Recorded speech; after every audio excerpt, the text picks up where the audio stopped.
Tale of Two Beasts. I was walking home from Grandma's house through the deep, dark woods when I spied a strange little beast. He was stuck up a tree and whining sadly. So I decided to rescue him. I will call you Fang, I told him, and I wrapped him warmly up in my scarf and carried him safely home. I gave him a lovely bath and a gorgeous new hat and sweater and a delicious bowl of fresh nuts.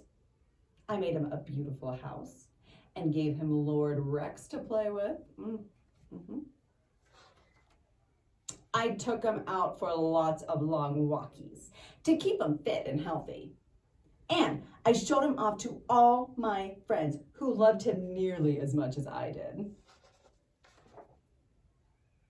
But for some strange reason, the little beast did not look very happy. In fact, he was looking rather hot. Oh, I hope he's not sick, I thought, and opened the window to cool him down. But then something terrible happened. He threw off his clothes and leapt out of the window and ran away as fast as he could back into the deep, dark woods. I wanted to go look for him, but Mama had other plans. Dinner time, bleh. Bath time, bleh. Bedtime, blah. I couldn't sleep. I missed the little beast and wondered if I would ever see him again. But then a small furry shadow appeared at the foot of my bed. The strange little beast had returned. He seemed quite pleased to see me, and I began to think that maybe, just maybe, he wasn't that strange after all. A Tale of Two Beasts, Part 2. The Terrible Beast. I was hanging from my favorite tree, singing happily to the birds, tra-la-la-la-la, when I was ambushed by a terrible beast. She growled at me and tied me up and carried me off to her secret lair. She made me disgustingly clean and dressed me up in a ridiculous hat and sweater and tried to make me eat squirrel food.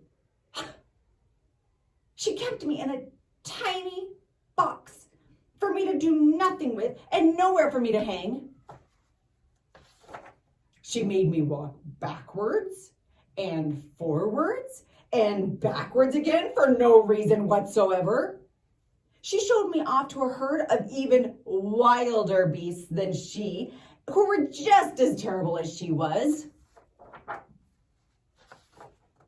I had had enough. I made a cunning plan and put it straight into action. Free once more, woohoo! I raced back to the deep, dark woods before the terrible beast could catch me. Oh, it was peaceful in the deep, dark woods. A bit too peaceful, perhaps. And also a bit wet. And weather like this one could do with a nice warm hat. I snuck back to retrieve it under the cover of darkness.